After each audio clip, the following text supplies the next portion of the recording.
الحمد لله الذي أوجد نور سيدنا محمد صلى الله عليه وسلم من أن يخلق آدم. والحمد لله الذي نورنا بحبيبه سيدنا محمد نور الأنوار. والحمد لله الذي جعلنا من أمة من ولد في ربيع الأنور سيدنا محمد. أشهد أن لا إله إلا الله وحده لا شريك له، أشهد أن محمدا عبده ورسوله. اللهم صل وسلم وبارك على هذا النبي الكريم. اللهم صل على سيدنا محمد كريم الآباء والأمهات وعلى آله وصحبه وسلم. اللهم صل على سيدنا محمد الفاتح لما أغلق والخاتم لما سبق ناصر الحق بالحق والهادي إلى صراطك المستقيم وعلى آله حق قدره ومقداره العظيم. Bersyukur kepada Allah, berkat nurnya kita hadir malam ini. Jika tiada nur itu masuk ke dalam kolbu, tiadalah kolbu ini terpanggil untuk berkumpul. Saya lihat ada yang jauh, tadi ada yang dari Lasem, dari Kudus, dari Semarang, dari Jogja. Semoga Allah berkahi kedatangan mereka. Dan ya dan keluarga, dari mertia, para santri yang khidmat, semoga Allah dan kita semua diistiqomahkan sampai mati. Amin.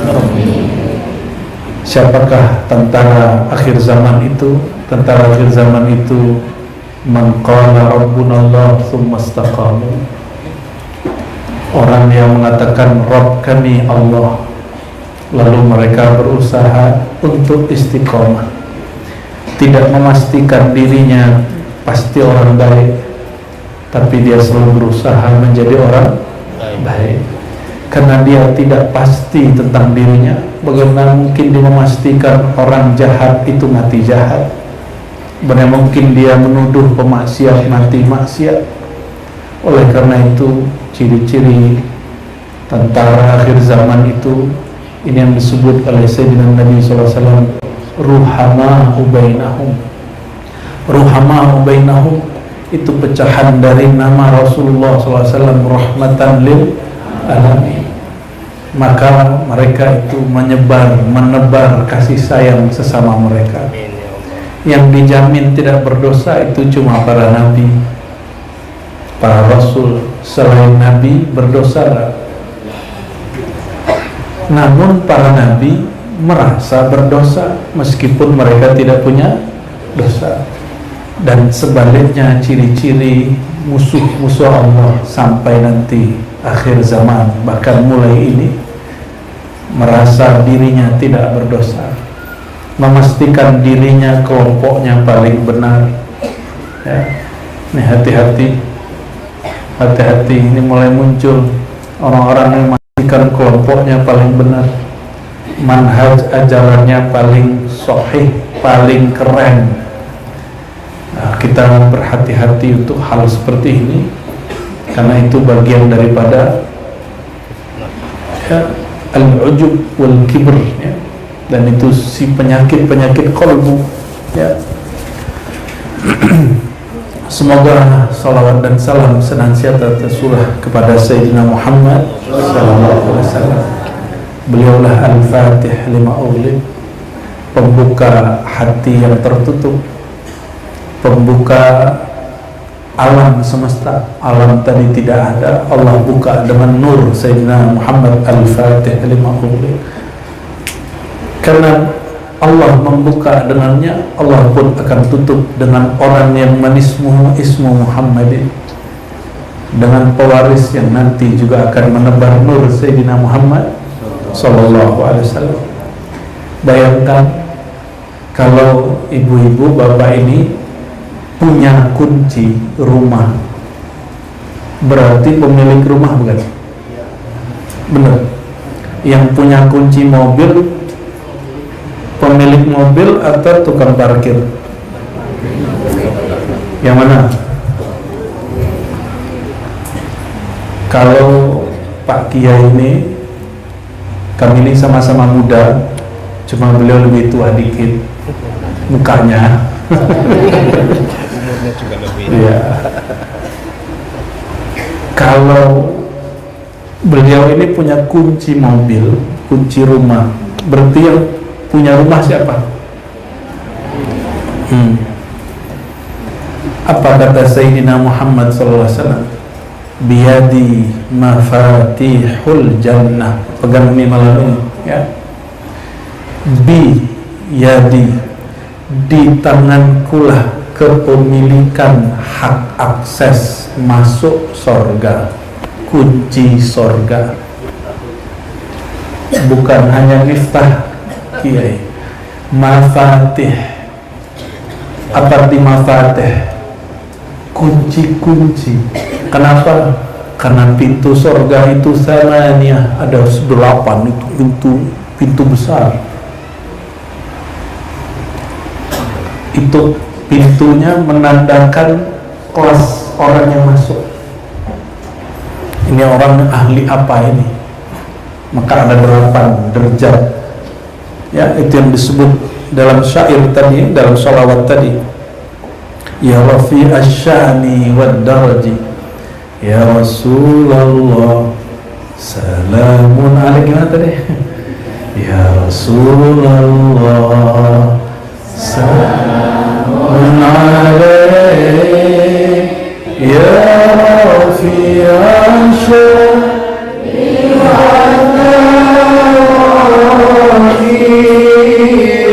أردت يا جيران العالم يا أهل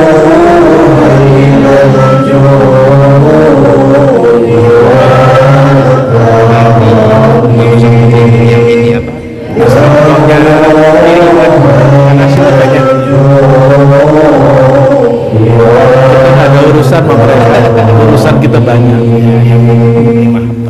Ya.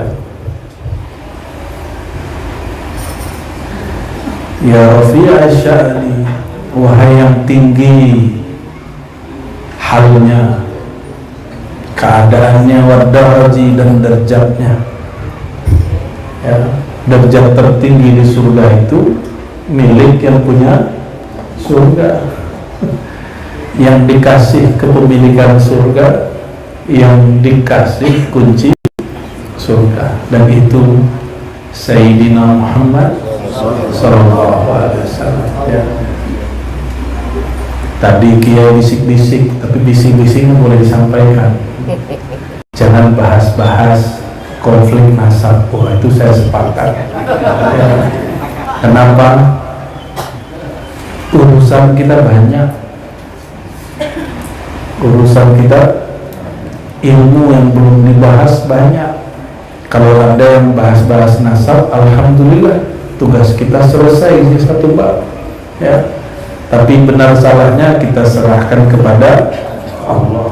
Ya. Dan ini sholawat bahas nasab, Kiai. Sholawat Ya. Walana khairul anami abu wa aliyul murtada hasabu. Ya. Wa illa sittaini nantasibu nasaban ma fihi min dakhani. Gitu ya. Kam min imamin ba'dahu khalafu minhu sadatun bidha urifu. Tapi kalimat sebelumnya lebih menarik. Na'riful batha wa ta'rifuna.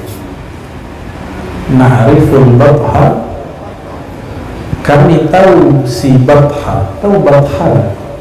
Apa itu batha? Ini selama ini mendendangkan syair salawatnya, ngerti ya? Coba bahasanya ngertos ya gitu. ngertos. Ya. Gitu bahasa Jawanya ya. Apa itu batha? Batha itu satu tempat menjelang ke Mekah. Nabi Muhammad SAW kalau berangkat dari Madinah mau ke Mekah, nggak jauh dari situ ada satu tempat namanya apa kata Al-Imam Dibai, na'riful Batha wa ta'rifuna, kami ini kenal tempat yang dulu Sayyidina Muhammad SAW ketika salaman ya, itu tangannya dipegang oleh para sahabat, dan sahabat-sahabat semua merasakan nur Sayyidina Muhammad SAW. Itu batu-batu baca salam ke Nabi, pohon-pohon baca salam ke Nabi. Coba orang Gunung Kidul disalamin Gunung Jati, kabur. Makanya nggak boleh jadi Nabi ya. Karena baru disapa Gunung Jati, pohon jati sudah halu, sudah takut. Wa ta'rifuna, itu tempat juga kenal sama kita. Wa Safa wal baitu ya'lafuna, Safa dan Marwah al-bait ya, Baitul Haram itu kenal kami, ya'lafuna, dan mesra dengan kami. Ini kok bisa kalimat begini halu nggak? Kami kenal dengan Batha, satu tempat, dan dia juga kenal kepada kami. Emang tempat kenal sama kita, Pak?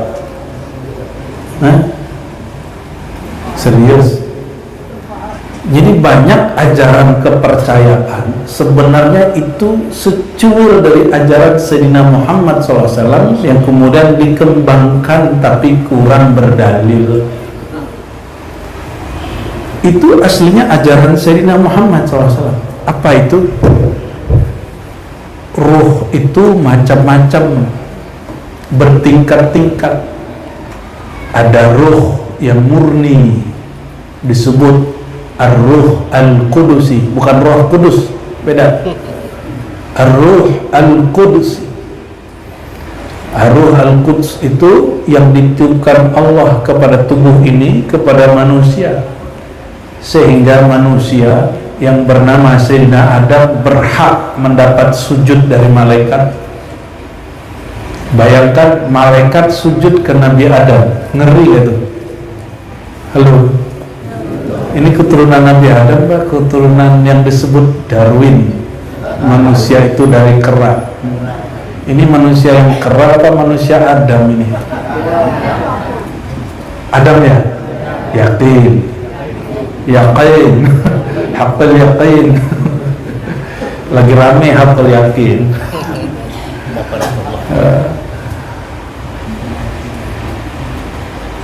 Sayyidina Adam tubuhnya dari tanah, bukan dari cahaya seperti malaikat,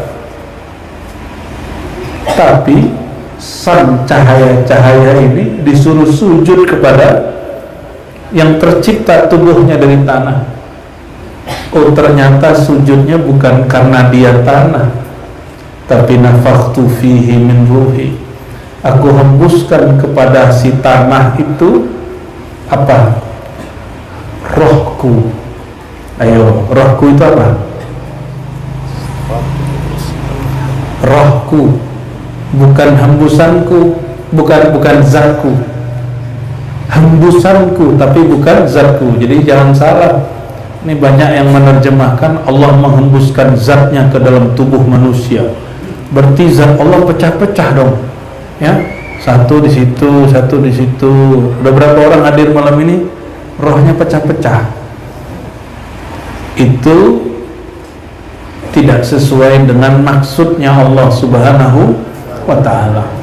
Yang Allah hembuskan apa?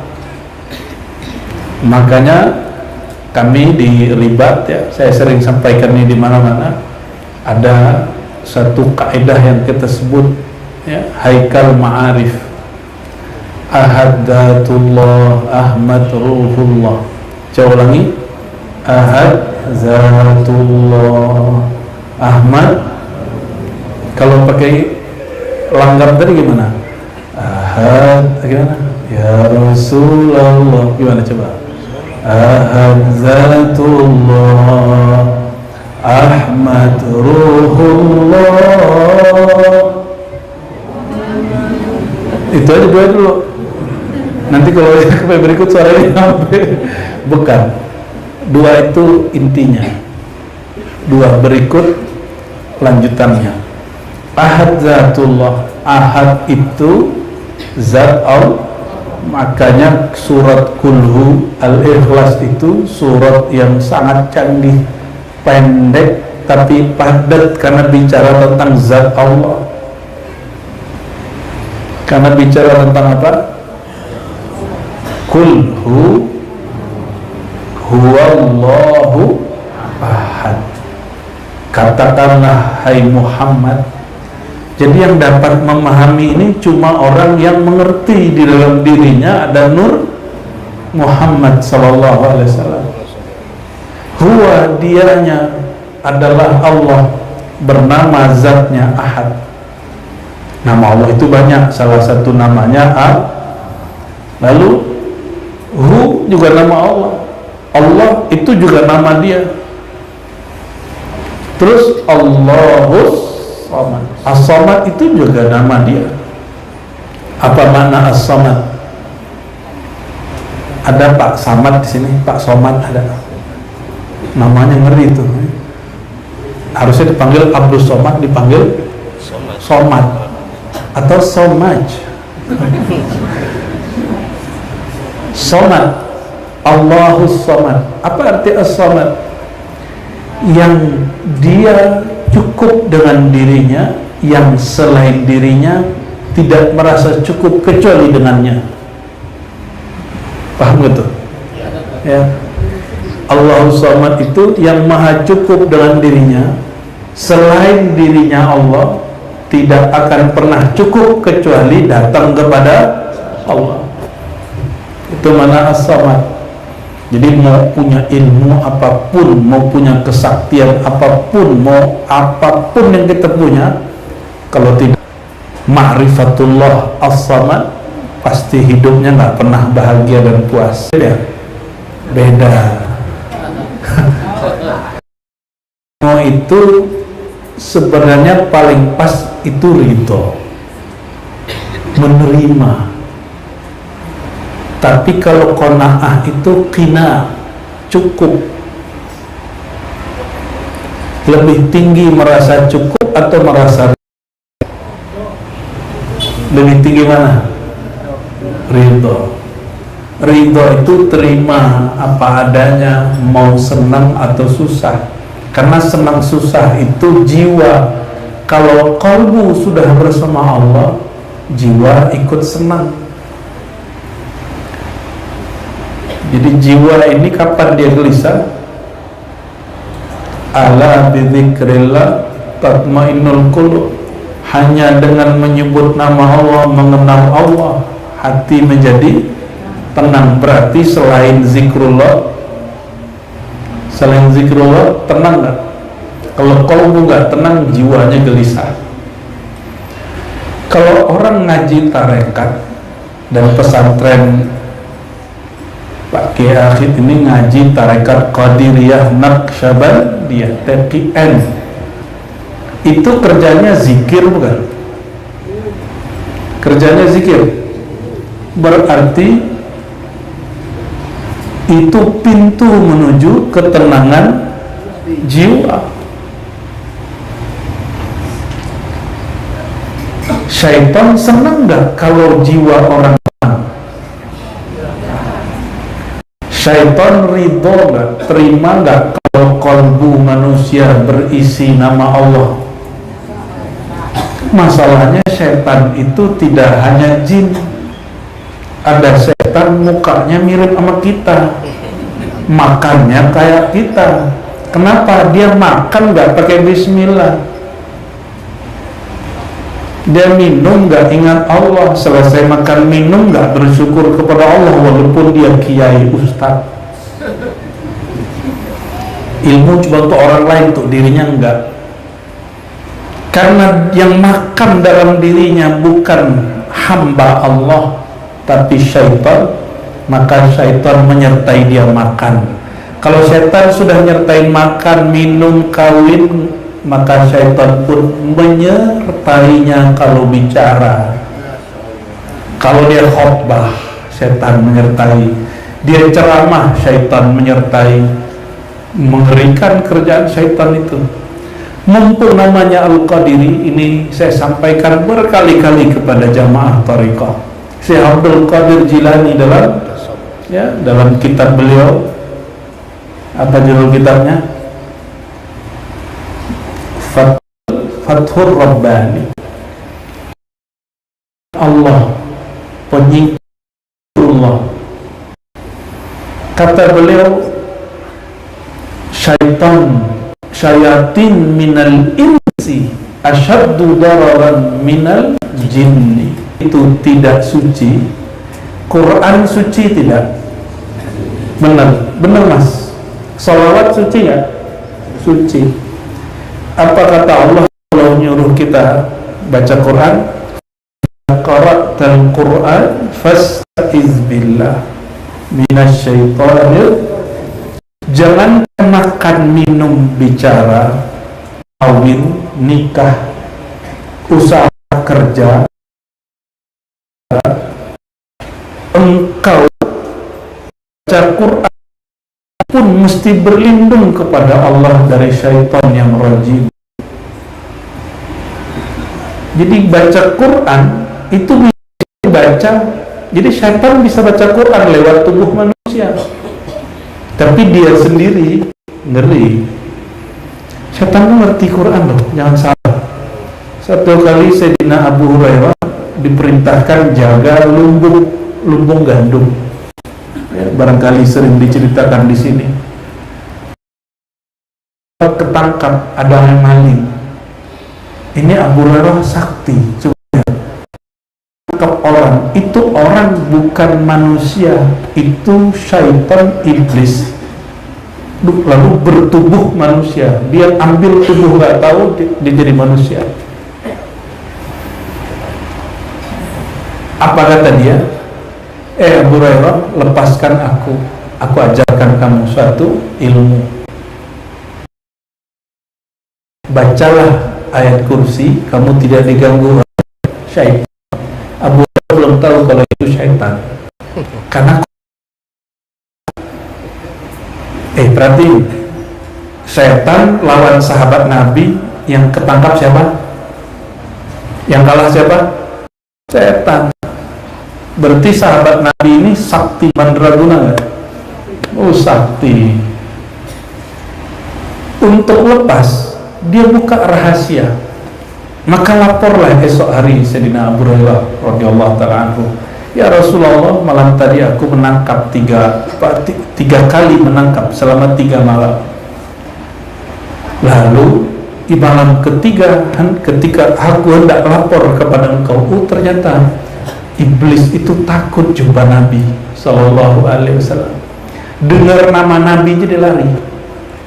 Nah ini berarti nih mas-mas ahli salawat ente itu bisa bikin kabur iblis.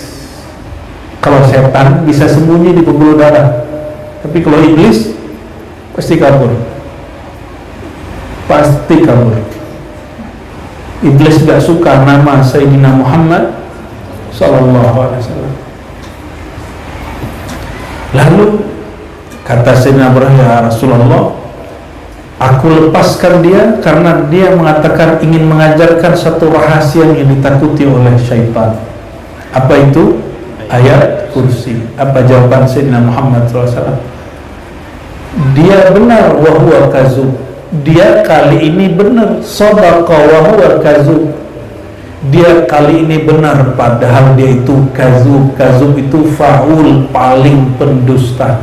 Jadi ya mubalaghahnya, tidak selalu pembohong itu bohong, benar nggak? Koruptor itu tiap hari korupsi nggak? Enggak. Penyebar fitnah tiap hari nyebar fitnah? Kan tidak. Ada kalanya dia jujur. Ini kali itu jujur itu syaitan. Asbab Abu Hurairah itu ngaji ke Rasulullah SAW hanya 3,5 tahun, tapi langsung jadi wali kutub. Kenapa? Karena jumpa dengan Sayyidina Muhammad SAW. Itulah makna tuba liman ra'ani wa amana bi, beruntung orang yang pandang aku Muhammad Rasulullah, bukan Muhammad bin Abdullah semata.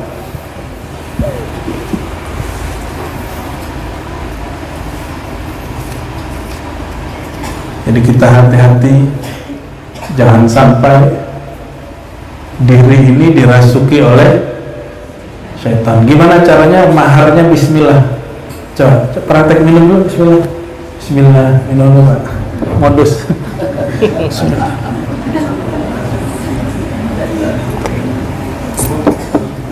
Dauh Imam Ghazali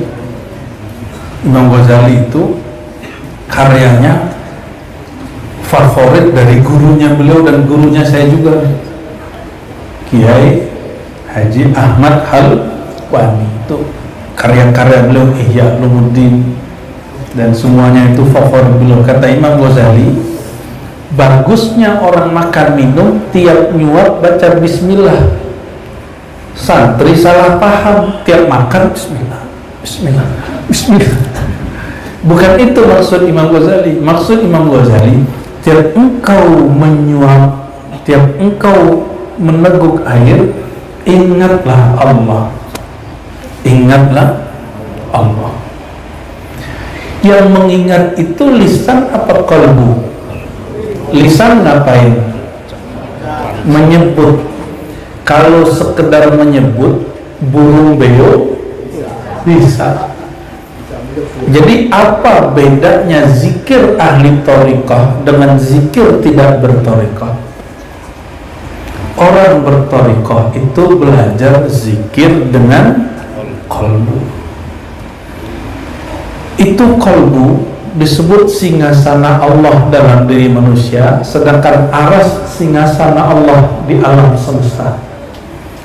Maka berkalamlah imam kita terdahulu, ya, ini ijma' ulama ahli marifat, al-alam insanun kabir wal insan alamun saghir. Manusia itu alam kecil, sedangkan alam manusia besar. Jawa ada jagat alit, jagat ageng. Jagat alit, jagat ageng. Ngeri juga. Itu tarekat Satariyah itu. Ya, itu memang asli Jawa. Bukan, mana ada asli Jawa. Mana ada asli Jawi, asli Nusantara, nggak ada. Itu asli dari Allah. Iya. Kalau dari Jawa berarti ajaran bumi dong. Samawat. Ajaran langit. Ya, ilmu itu sumbernya semua dari Allah. Ya, Allah Subhanahu wa ta'ala. Cuma masuk ke bahasa-bahasa lokal sehingga orang mengira itu bagian dari kearifan lokal mereka. Ya, guru saya sampai ngomong gini tentang adat kami di Minangkabau. Kalau Islam nggak datang, Minangkabau sudah Islami. Padahal petata itu muncul setelah Islam masuk. Ajaran-ajaran itu, ya, itu perdebatan. Oke, itu kalau itu ngaji sejarah ya.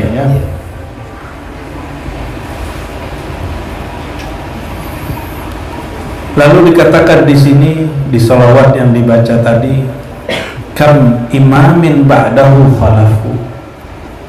Setelah Sayyidina Ali, lalu Hasan Hussein, betapa banyak para imam, ya, dari zuriat mereka khalafu, menggantikan. Wa bihadzal wasfi qad usifu, dan dengan sifat inilah mereka disifatkan min qarmid dahri wa zaman. Lalu disebut sini mislu Zainal Abidin, mislu Zainal Abidin Ali wa ibnihil Bakir khairi wali. Kenapa Ali bin Husain disebut Zainal Abidin? Tahu nggak Mas? Yang sholawat nih, gimana bacanya? Mislu Zainal Abidin itu ya. Kenapa Ali bin Husain bin Ali disebut Zainal? Sehingga menjadi nama favorit di Jawa, betul nggak? Ya, betul. Tapi berubah jadi Mas Zainal, bukan Zainal lagi. Jenal ya. Ali bin Husain itu boleh dikatakan satu-satunya zuriat Sayyidina Husain ya, yang dapat direkap dalam sejarah hadis dan ulama-ulama ahli sanad. Saya nggak bahas nasab ya. Sayyidina Ali Zainal Abidin ini kalau keluar rumah itu langsung diserbu tangan dan kakinya untuk diambil berkahnya. Jika beliau sholat di masjid, sholat Jumat, itu khalifah nggak dipandang orang. Orang yang dipandang orang siapa? Imam Ali, belum bergelar Ali bin Husain bin Ali, belum ada gelar Zainal Abidin. Akhirnya gubernur di Irak melarang Ali bin Husain ini sholat Jumat. Inilah zuriat Nabi pertama yang dilarang sholat Jumat. Ada hikmahnya juga. Di zaman itu Bani Umayyah setiap kali khutbah keluarga Sayyidina Ali dan zuriatnya pasti dilaknat. Digantilah dengan kalimat innallaha ya'murukum bil adli wa ihsan. Ada kalimat sebelumnya juga ada kalimatnya. Itu tadinya enggak laknatullah ala Ali gitu. Dulu kalimatnya apa? Laknatullah terhadap Ali. Jadi yang mempolitisasi mimbar suci itu pertama kali adalah Bani Umayyah. Tapi bukan Sayyidina Muawiyah, anaknya Yazid bin Muawiyah. Itu anaknya yang paling ngeri, Yazid bin Muawiyah. Dia nggak berani melawan Husain, maka dia perintahkan Ibn Ziyad kirim panglima, dialah yang memenggal Sayyidina Husain, pisah kepala dan badannya. Tapi ketika Nabi SAW masih hidup di dalam safar, beliau mengatakan, aku mencium darah segar Husain. Sayyidina Husainnya belum meninggal, tapi sudah tercium oleh Sayyidina Muhammad SAW. Seakan Allah kasih tahu, ini loh akhir salah satu zuriatmu wahai Rasulullah. Coba bayangin Pak, kenapa ada kelompok yang namanya Syiah. Syiah ini perasaan itu dijadikan akidah. Ini Syiah Rafidhah namanya. Tidak semua Syiah ya. Kalau ada keluarga kita diganggu, kita dendam nggak? Dendam nggak? Bener. Dendamnya dijadikan iman. Ini masalah kelompok Rafidhah. Kalau cuma mentafdil, melebih-lebihkan Sayyidina Ali, ahli hadis banyak begitu. Ahlu sunnah ada begitu. Imam Daruqutni, Imam Tabari mengatakan Ali afdal min Utsman. Itu biasa. Dan dia tidak keluar dari ahlu sunnah. Karena ilmu tentang sahabat mana yang paling mulia itu buatan ulama, bukan dari Nabi Muhammad sallallahu alaihi wasallam. Lebih mulia Abu Bakar apa Umar? Abu Bakar. Nah, itu doktrin ahlu sunnah yang paling resmi. Abu Bakar,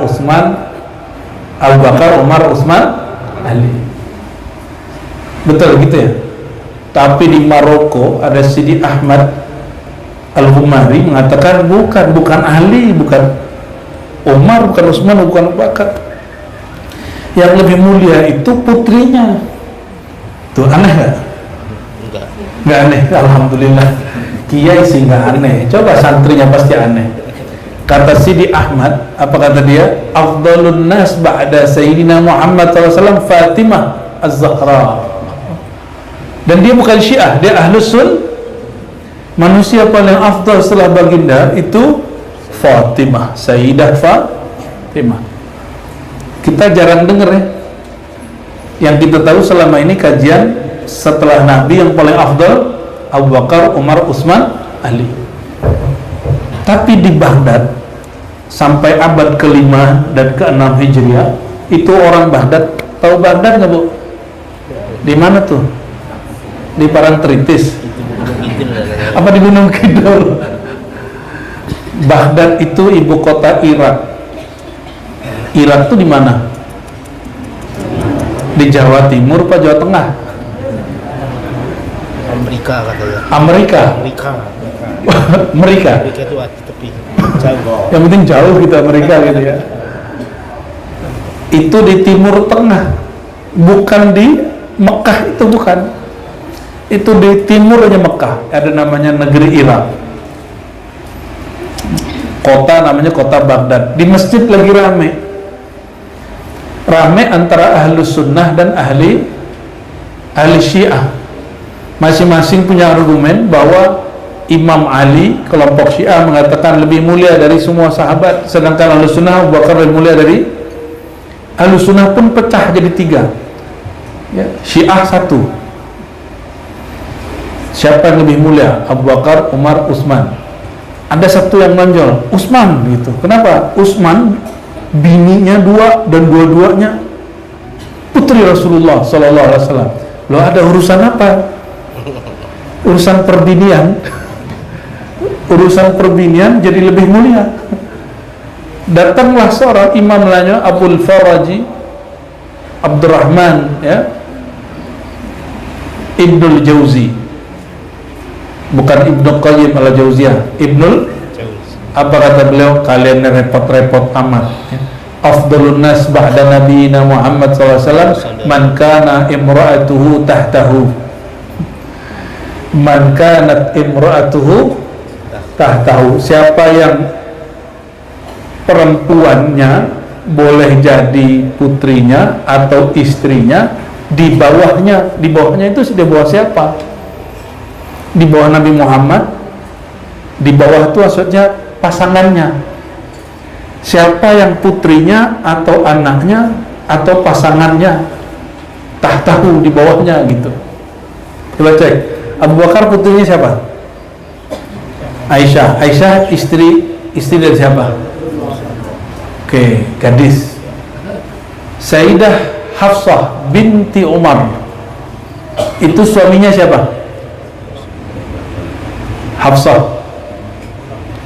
Itu istri Rasulullah SAW, tapi janda. Utsman menikah dengan siapa? Ruqayyah, terus Ummu Kulsum. Itu 2 putri ini anak siapa? Sayyidina Ali menikah sama siapa? Fatimah. Abu Bakar putrinya, istrinya Nabi, tahtahu, itu bahasa Arabnya. Umar putrinya tahtahu, di bawah Nabi. Utsman putrinya Nabi, tahtahu, di bawahnya Utsman. Ali putrinya Nabi, keturunannya Nabi, tahtahu. Akhirnya orang yang lagi debat itu, ini maksud bahasa Arabnya apa? Orang Arab bingung sama kalimat, kan orang Gunung Kidul, orang Arab aja bingung. Man kanat imra'atuhu tahtahu. Saya aja 2 hari baru ngerti bacaan itu. Pertama baca 2005, hari saya nggak ngerti, baru ngerti pas belakangan ya. Baik, akhirnya Sayyidina Ali Zainal Abidin, nama awalnya Ali bin Husain, tidak boleh keluar masjid, karena setiap keluar masjid, keluar rumah ya, nggak boleh pergi ke masjid, nggak boleh kemana-mana, karena kalau keluar orang cium tangan badannya, kakinya semua. Itu kalau Ali bin Husain melamar perempuan gak ada yang nolak. Kalau bapak ini pas kayaknya ada yang nolak ini. Ya. Kalau Sayyidina Ali bin Husain bin Ali, cucu dari Sayyidina Ali, ngelamar, itu nggak perlu ngelamar, orang datang nawarin, wahai cucu baginda, ini putriku, mohon diterima nikahi, gitu, pengen dapat bibit. Tapi beliau sibuk ngapain? Di rumahnya yarka wa yasjud wa yusabbih wa yazkurullaha dzikran katsira, sehingga disebutkan sujud dan rukuknya setiap hari 1000 rakaat. Ada yang bisa sholat 1000 rakaat. Kalau 22 berarti 500 kali sholat. 500 salam. Ada yang pernah coba? Itu yang terhitung. Yang tidak terhitung kita nggak tahu. Maka diberi gelarlah beliau oleh para ulama Zainal Abidin. Tapi guru saya bilang itu bukan gelar dari ulama, gelar dari langit. Wallahu a'lam. Ya. Maka yang punya gelar, punya nama Zainal Abidin, punya beban berat itu. Mesti punya sholat 500. Oh, ada caranya. Tahu nggak caranya? Pergi umroh. Sekali sholat sama dengan 100.000 terus balik. Ya. Wabnihi al-Baqir, ya. Lalu anaknya Muhammad al-Baqir sebaik-baik wali, dan setelahnya Ja'far Shadiq al-Imam as-Shadiq al-Hafali. Kenapa saya sebutkan ini? Karena silsilah tadi saya dengar Kiai nyebut sanad, ya.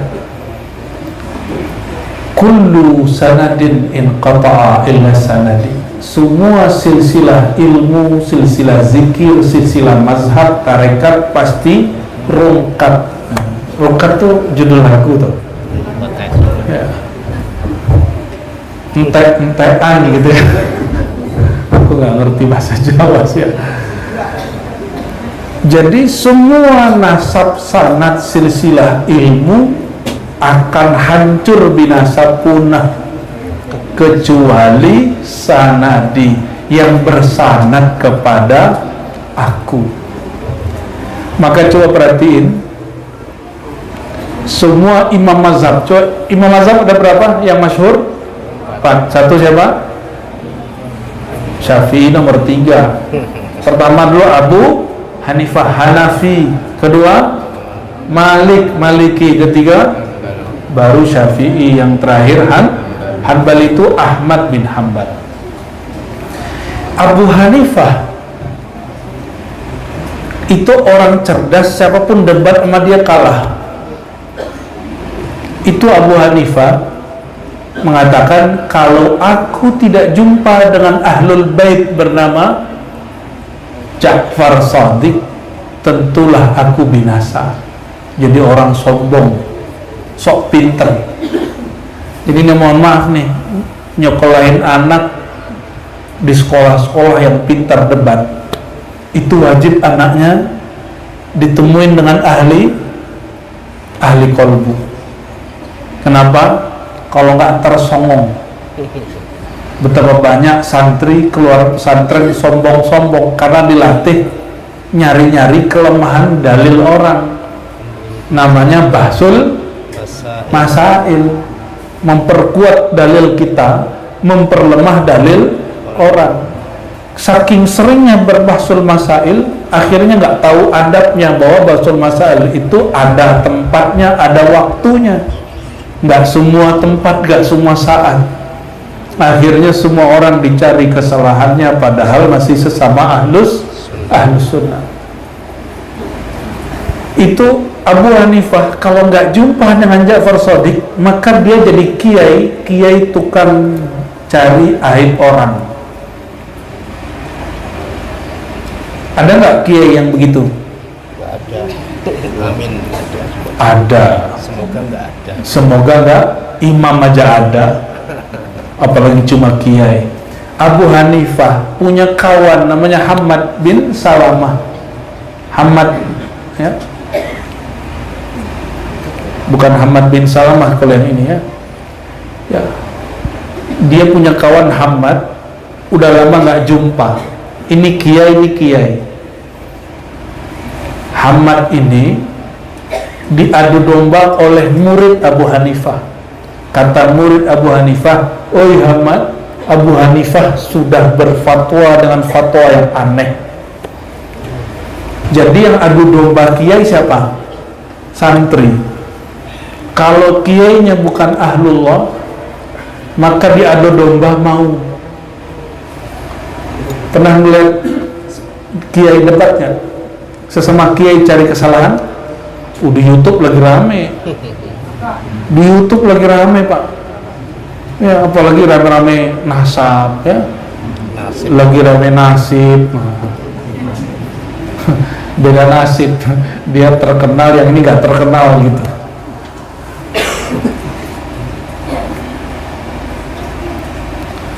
Maka saya sering tanyakan ke beberapa kawan ya, yang iri sama pedagang, pejabat atau pedagang juga.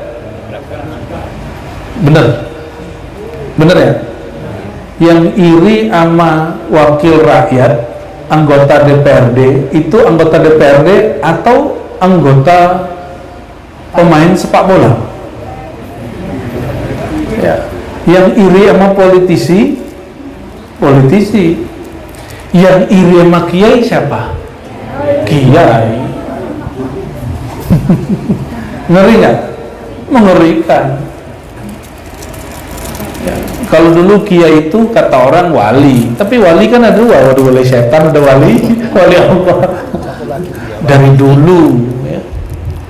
Dari dulu itu ada wali ketiga katanya, wali daya. Ini ajaran sesat kiai.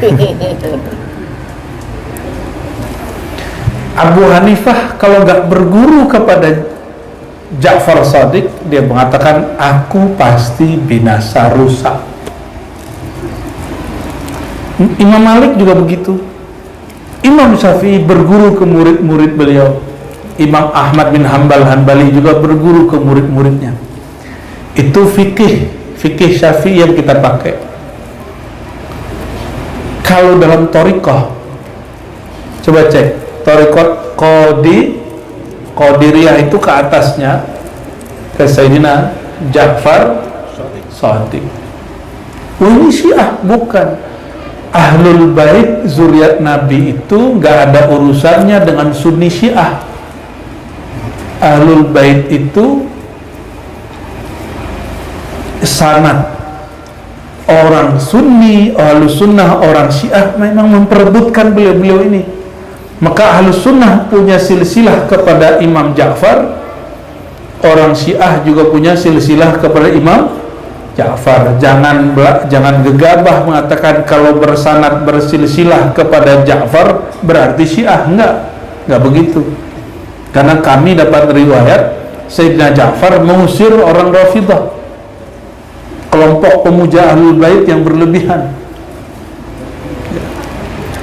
Tarekat Naqsyabandi dan Qadiriyah wan Naqsyabandi itu kepada Sayyidina Ja'far. Tapi Ja'far itu tahukah Bapak Ibu?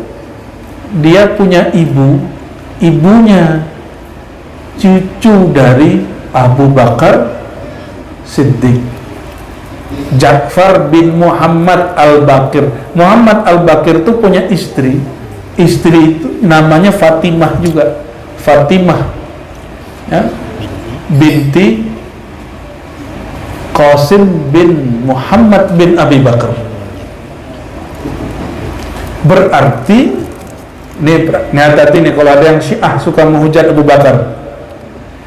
Sayyidina Ja'far imam keberapa? Ali, Hasan, Husain, Ali Zainal Abidin, Muhammad Al-Baqir, Ja'far. Berarti imam ke-6. Imam ke-6 ini darahnya campuran antara Abu Bakar dan Ali. Dari sisi ibu cicit Abu Bakar, dari sisi ayah cicit Sayyidina Ali. Tapi kenapa tarekat Naqsyabandi lebih sering menggunakan sanad silsilah kepada Abu Bakar? Itu pintar-pintar politik tarekat. Di zaman itu Abbasiyah, mereka benci dengan Sadah Alawiyah, maka mereka menyebutkan sanad Sadah Siddiqiyah, Abu Bakar As-Siddiq. Apa beda zikir Qadiri Naqsyabandi? Kalau Qadiriyah ini zikirnya pakai hentakan, la ilaha illallah gitu ya. Tapi tidak sekedar hentakan lisan, yang dihentakkan kemana? Ke dalam kalbu. Ini kabar gembira. Sayyidina Muhammad SAW mengatakan ini kabar gembira untuk orang yang mengamalkan thariqah. Karena zikir seperti ini hanya ada di thariqah. Saya sudah belajar macam-macam mazhab dan aliran, hanya orang thariqah yang amalin ini. Apa kata Sayyidina Muhammad SAW? Man qala la ilaha illallah, ya, min qalbihi aw lisani, ya. Siapa yang mengatakan la ilaha illallah dari kalbunya atau jiwanya, haramahullahu 'alan nar, haramahullahu 'alan niran. Allah haramkan dirinya, jasadnya dari api neraka.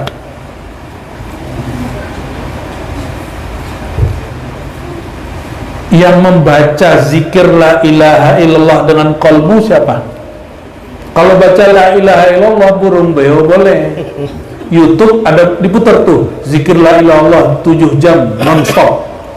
Ada gitu ya? Ada. La ilaha illallah 24 jam non-stop ada. Apakah YouTube duluan masuk surga? Baik. Maybe katanya. Maybe dong. Kayak orang Jawa, maybe gitu.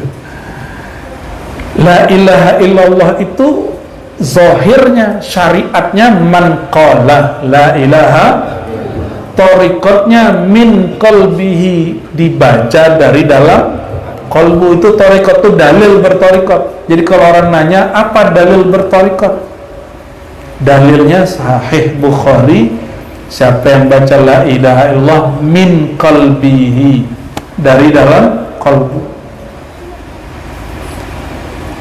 Kalau zikir la ilaha anak TK bisa, anak PAUD boleh, tapi apakah mereka baca la ilaha dengan qalbu? Kan tidak.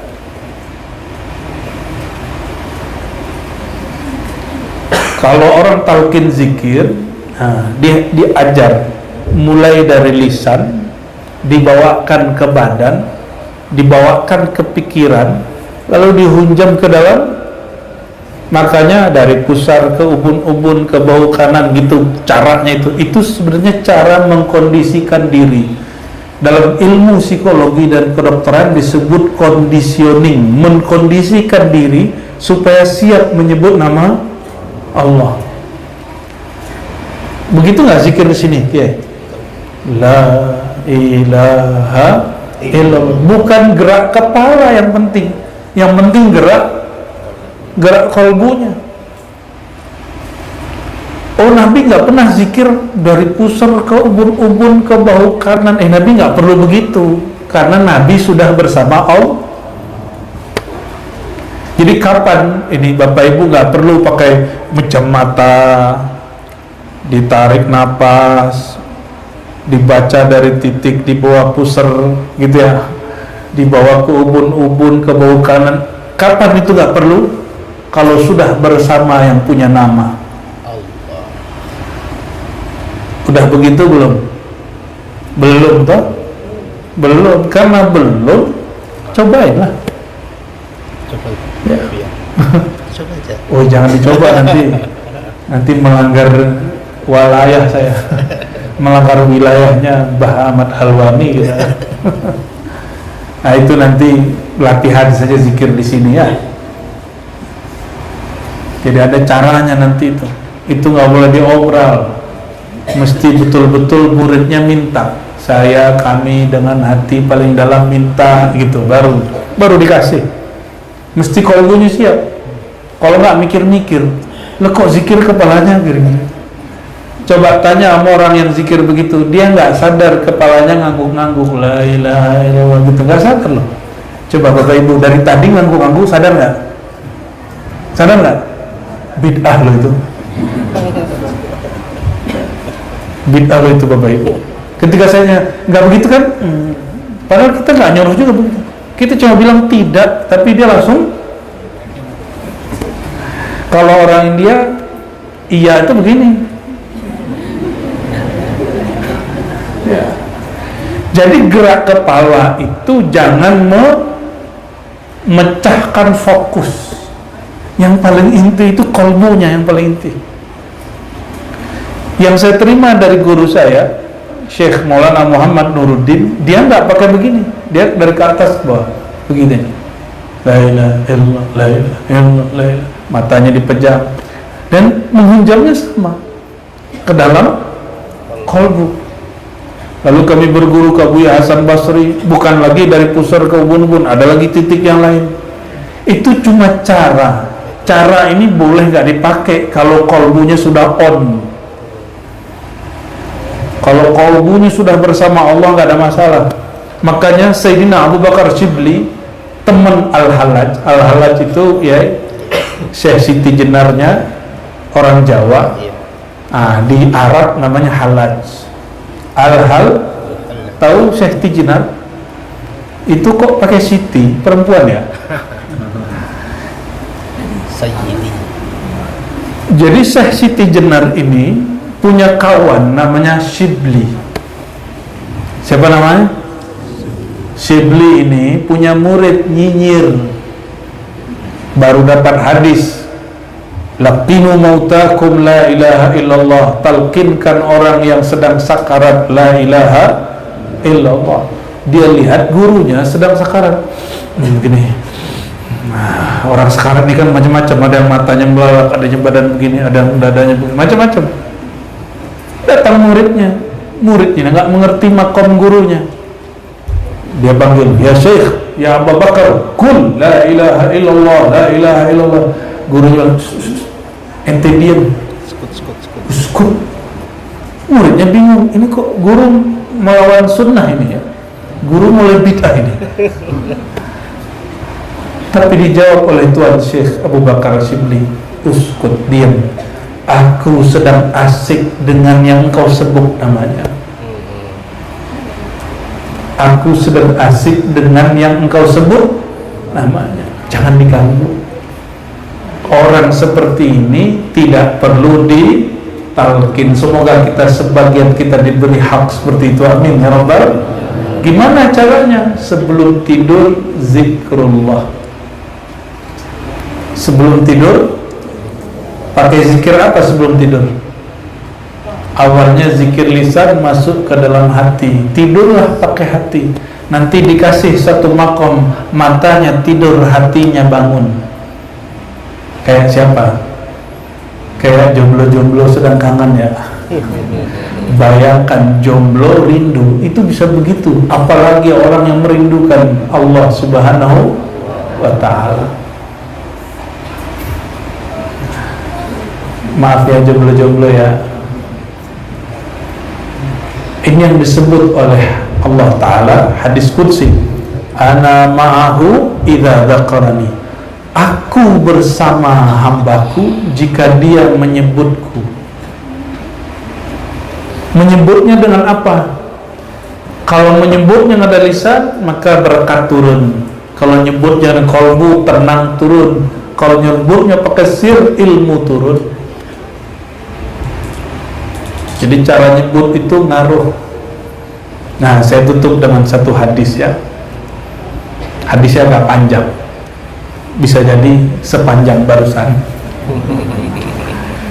Hadis yang mungkin sudah pernah dengar, tapi penjelasannya insya Allah ada yang baru. An Tufail bin Ubay bin Ka'ab ya. An Tufail bin Ubay dari ayahnya an abihi, beliau mengatakan, ayahandaku pernah bercerita. Jadi ini ayah memberi pengajaran untuk anaknya. Kata sang ayah, wahai Ananda, dahulu aku pernah jumpa Sayyidina Muhammad SAW. Lalu aku bertanya, ya Rasulullah, inni uksirus salah alaik. Aku ini termasuk orang yang wirid salawatnya banyak. Fakam aj'al laka min salati. Kira-kira kalau aku zikir salawat, salawatku untuk engkau porsinya berapa? Ayo, Bapak Ibu, ini salawatnya untuk Rasulullah berapa setiap hari? Berapa? Minimal 5 kali gitu ya. Setiap tasawuf berarti 10 kali dong? Iya. Lumayan pelit. Masa kita ini sekali aja dikasih hadiah orang, terima kasihnya berkali-kali. Rasulullah SAW itu ngasih kita tiap detik, tiap nafas itu ada berkah dari Sayyidina Muhammad SAW. Cuma karena nggak kenal sumbernya, kita nggak berterima kasih kepada beliau. Maka Sayyidina Ubay bin Ka'ab bertanya, ya Rasulullah, berapa baiknya aku sholawat untukmu? Wiridku sebanyak apa untukmu, wahai baginda? Lalu dijawab oleh Nabi Muhammad SAW, ya mampumu berapa? Dijawab oleh Sayyidina Ubay, bagaimana jika seperempat dari sholawat wiridku untukmu, wahai Rasulullah? Lalu kata baginda SAW, oh itu bagus, tapi kalau lebih banyak itu lebih bagus. Nabi melihat Sayyidina Ubay ini hobi beramal, maka dipush, didorong terus naik, dimotivasi terus. Oh udah, kalau begitu 50%, kalau tadi seperempat 25%, kalau gitu 50%. Kata Nabi, oh itu keren, tapi ente sekelas kamu mesti lebih banyak. Maka dikatakan sulusain, 75% juga yang baginda. Itu bagus, tapi sekelas kamu lebih banyak dari itu lebih baik. Akhirnya dia mengatakan, baik wahai baginda, aj'al salati kullaha lak, aku jadikan semua wiridku salawat kepada engkau sallallahu alaihi wasallam. Kalau zikir, misalnya zikirnya 1000, seperempatnya berapa? 200. Kalau setengahnya, 2/3-nya, 70%-nya 750. Kalau fullnya 1000. Yang berzikir 1000 sehari, lalu siangnya 1000, malamnya 1000, nama imamnya Abdul Mawahib Asy-Syadzili. Siapa nama imamnya? Siang 1000, malam 1000. Itu beliau hari-hari merasakan jumpa rohaninya dengan Nabi Muhammad SAW. Ya. Beliau pernah mengatakan, Allahumma salli ala Sayyidina Muhammad al-bashar la kal-bashar. Ya Allah, sampaikan salawat kepada Sayyidina Muhammad, manusia yang lain dengan manusia biasa. Itu langsung mimpi baginda. Kata Nabi, ghafarallahu lak, asbab kamu berkata seperti itu, Allah ampuni dosamu. Ya, itu ada di Sinti Durar, ya, basyarun la. Jadi setiap orang baca basyarun la kal bashar, Allah ampuni dia. Apalagi Al-Fatih lima ulik wal khatim lima sabak, itu ghafarallah aja baca. Ya. Terus itu secara angka, kalau pakai ilmu zauq rasa, karena ini judulnya apa ngaji kita? Ngaji roso, ya. Ngaji rasa.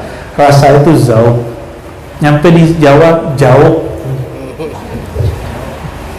Kalau pakai rasa, rasa itu baru tumbuh kalau kenal. Udah kenal muncul cinta, kalau ada cinta muncullah rasa rindu. Orang rindu itu pakai jam-jaman atau jamnya nggak ada batasnya. Gimana? Cinta itu terbatas, ya. Jadi setiap jam 7 aku rindu gitu, ya. Emang gitu? Emang rindu ada jam-jamnya? Kan enggak. Maka kalau mengikuti rasa, jika zikir sholawatnya baru pada lisan, maka orang itu akan sibuk dengan angka. Itu yang disebut rubu', keberkahannya 4/4. Berapapun banyak dia sholawat, dihitungnya 1/4, karena dia baru lisan. Ini penjelasan zauqnya nih, tafsir syarah isyarinya. Kalau dia sudah mulai berselawat dengan kolbunya, kolbunya mulai selawat, lisan membaca, kolbu menyertai kerinduan, maka dihitunglah itu nisf, setengah, 50%. Apa ciri-cirinya? Itu yang dijadikan pembukaan dalam syair-syair ya. Setiap perindu kalau disebut namanya maka mengalirlah air mata. Setiap yang rindu kalau disebut nama kekasihnya nangis nggak? Nangis ya? Bapak pernah rindu gak Pak? Ya. Kalau Pak rindu langsung ngudut ya. Kalau ibu ini rindu air matanya langsung ngalir. Gak pernah jumpa Nabi Muhammad. Kenapa kalau salawat bisa nangis?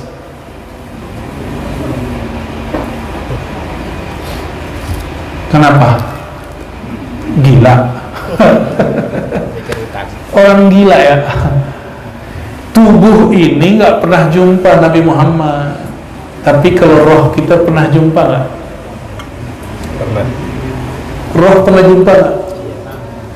Maka mengingat Rasulullah jangan dengan otak ini. Mengingat Rasulullah pakai kolbu, pasti langsung. Karena kolbu itu tempat menyimpannya rasa rindu. Roh kita yang dulu itu ditiupkan ke tubuh ini, roh itu dulu pernah jumpa dengan Sayyidina Muhammad SAW.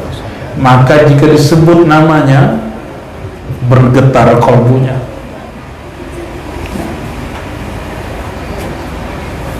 Jadi kalau orang menyebut bersolawat kepada Nabi dengan kolbu, itu walaupun dia baca sekali, itu sama dengan orang baca dengan lisan dibawa. Dihadir rasa rindu kepada Sayyidina Muhammad SAW itu sekali setara dengan sehari semalam dengan lisan, tapi kolbunya nggak ikut. Orang sholawat nggak pakai kolbu, hanya diberkahi. Maka artis-artis itu ikhlas gak ikhlas diberkahi zahirnya, dompetnya nggak pernah kering.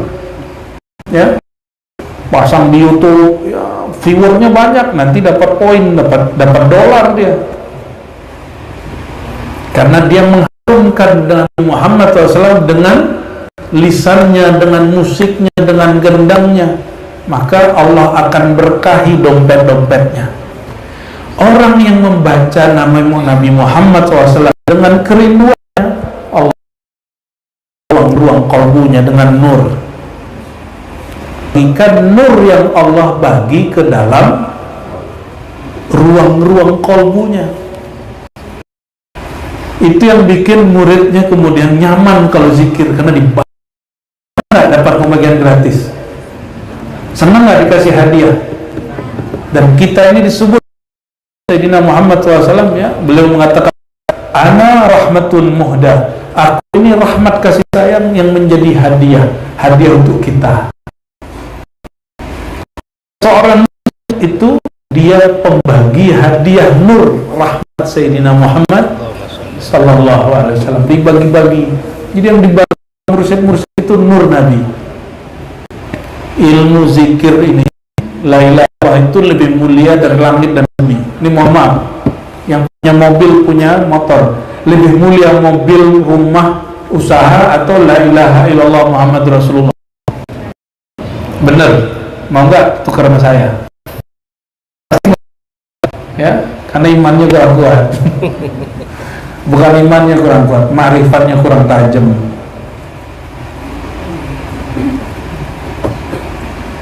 Ibu-ibu ini kan nggak mau kan kalau nikah maharnya sholawat. Nabi Adam nikah maharnya sholawat. Nggak mau kan? Maunya apa? Rupiah. Ya, seperangkat alat sholat dan kunci rumah gitu ya. Gitu ya. Kuncinya doang. Kuncinya doang.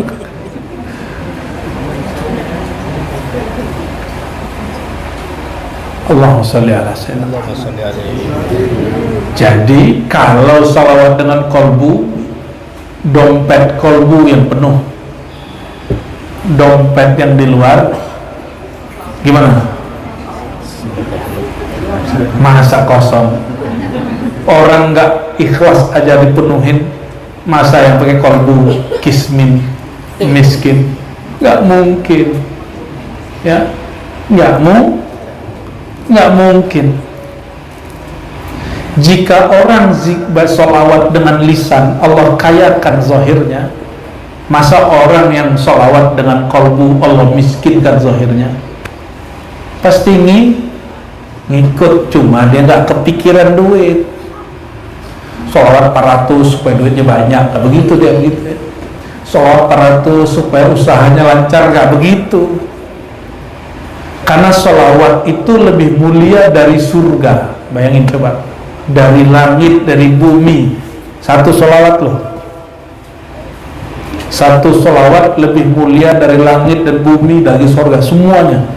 Kenapa? Di situ ada dua nama, Allahumma lalu sholli ala Muhammad sallallahu alaihi wasallam. Ada yang lebih mulia dari Nabi Muhammad? Lebih mulia surga atau Nabi Muhammad? Benar. Kira-kira nih, pilih bersama berjuang dengan Nabi Muhammad atau masuk surga? Serius. Baru berjuang dengan pewaris Nabi Muhammadnya udah gak kuat, ya. Gimana nanti berjuang dengan Nabi Muhammad? Nabi itu diuji lebih berat dari kiai. Karena asyadun nas balaan al-anbiya, yang paling berat diuji itu Nabi. Kiai itu cuma berapa paling. Nabi dituduh gila, saya pastikan nih kiai bakal dituduh gila. Kiai dituduh dukun, kahinun, pasti nih. Saya nggak tahu nih, saya kan bukan orang Gunung Kidul. Tapi kalau rada-rada nih kayaknya tulis tarekat gitu, pesantren Al-Qadiri, bakal dituduh pasti dukun. Karena kiai dia bukan dukun, cuma orang datang kalau sakit minta doa sembuh. Terus apa kata orang? Tuduh. Ya. Memang kiai itu serba bisa sih, karena Allah membisarkan dianya nggak bisa apa-apa. Ntar dituduh lagi sahirun, udah kali kiai. Jadi ada dukun nyerang tapi tumbang, kata si dukun itu penyihir hebat. Udah belum? Udah ya? Jangan-jangan udah. Lo gimana enggak? La ilaha illallah hisni. La ilaha illallah itu siapapun serang pasti gak tembus. Siapapun berlindung dengan la ilaha illallah pasti diamankan oleh Allah, walaupun dia gak sholat. Nih berarti walaupun dia gak sholat. Maka jangan heran ada dukun, ada anak-anak muda preman itu terparung di pasar, badannya nggak apa-apa. Kita tanya, loh kamu kenapa badannya aman, yang lain hancur? Ternyata dia merem zikir la ilaha illallah lalu dipukul orang, tapi badannya nggak apa-apa. Itu bukan satu dua orang, kawan saya begitu. Tapi jangan dicobain Pak ya, ntar dipatok ular terus. Ya, itu butuh keyakinan kuat, karena di hadisnya mustaiqinan, jangankan api dunia, api neraka aja nggak nyambar dia. Mustaiqinan min qalbi. Tarekat itu latihan yakin. Sebagaimana kalau perlu sekolah nggak anak-anak nulis? Kalau mau menulis nama Allah di kolbu, perlu sekolah nggak? Perlu, sekolahnya namanya thariqah. Ya, nama sekolahnya thariqah. Berarti buat thariqah perlu nggak? Perlu apa sesat? Perlu apa? Perlu. Udah mulai ngantuk nih ya. Masih on saya lihat ya. Masih on. Sampai subuh kayak gini.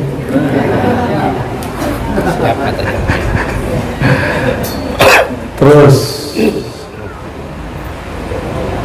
di hadis itu dikatakan seperti 2/3.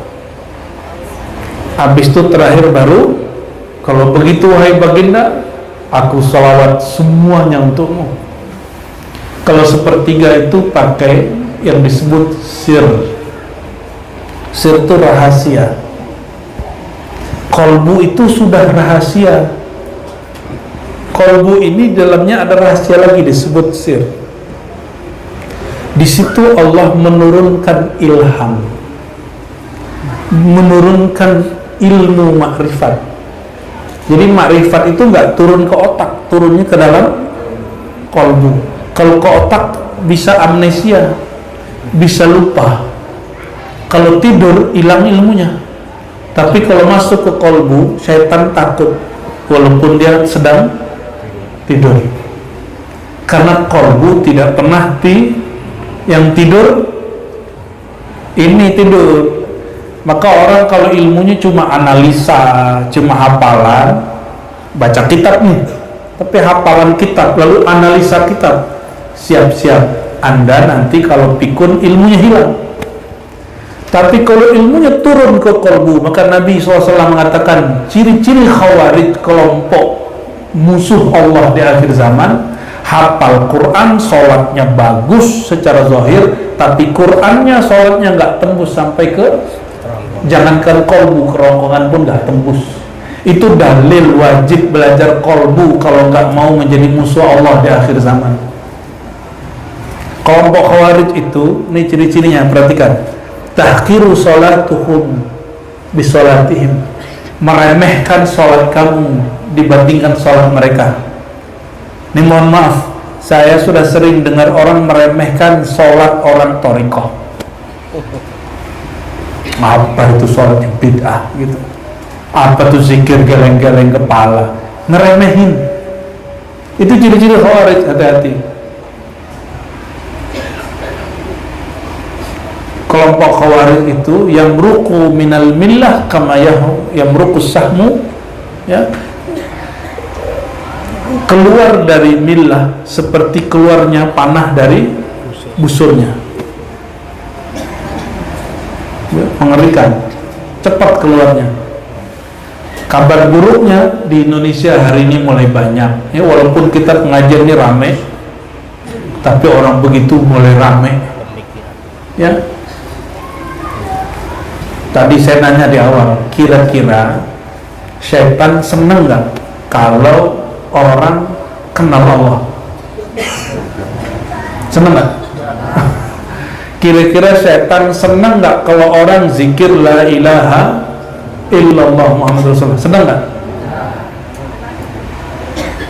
Terus kalau ada yang nggak seneng, tapi dia bukan jin, gimana dong? Jangan-jangan apa? Syayatinul jinni wal insi. Kalau itu terjadi, cukup kita bertawus, jangan tuduh ente setan, jangan gitu.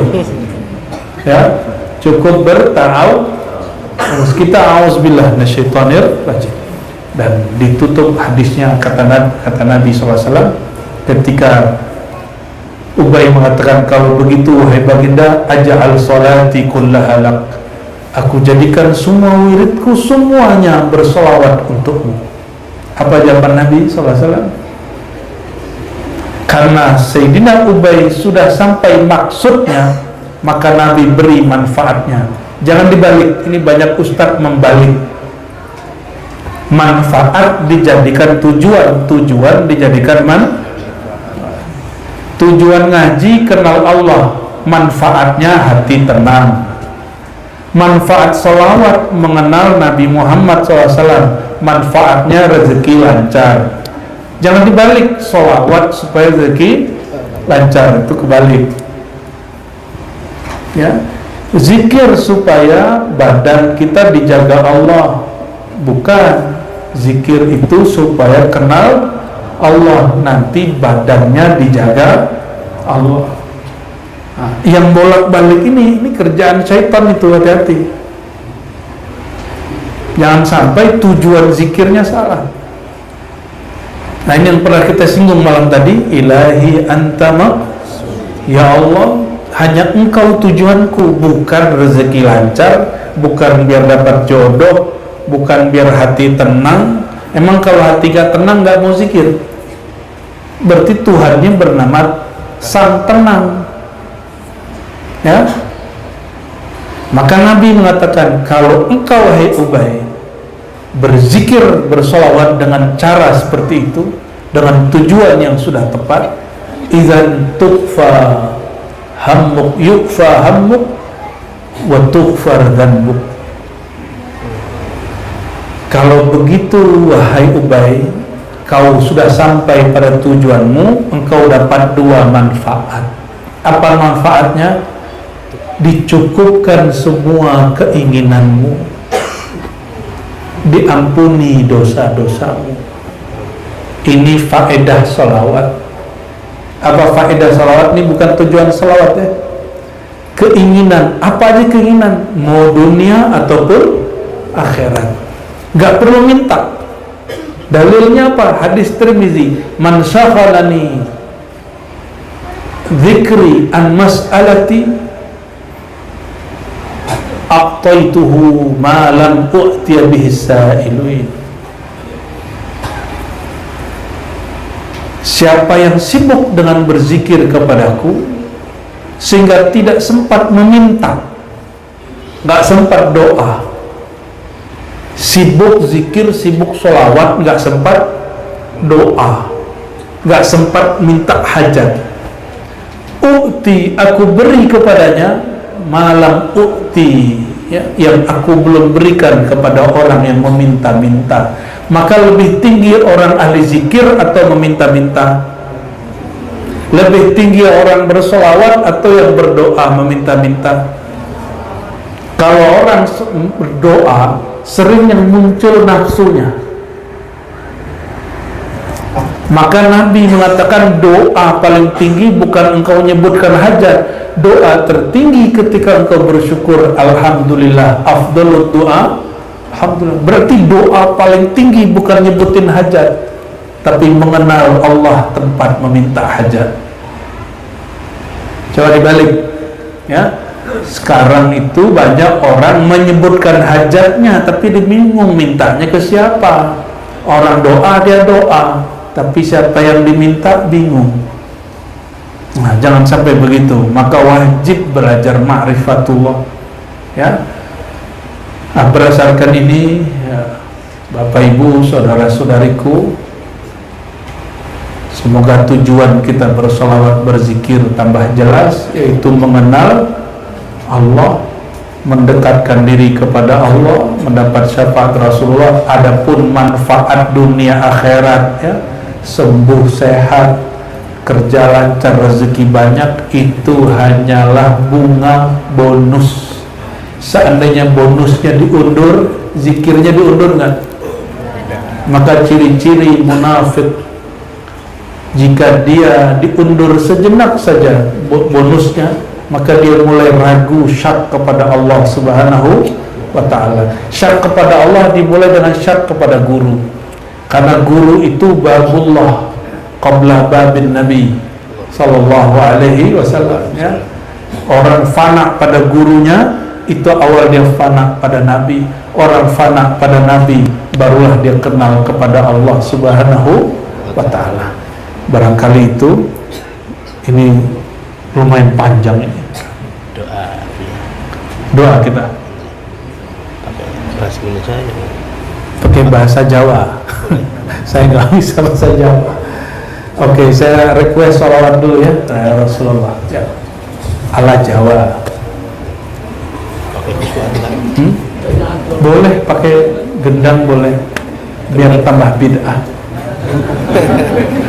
Ya, innallaha malaikatahu yusholluna 'alan nabi ya ayyuhalladzina amanu shallu 'alaihi wa sallimu taslima.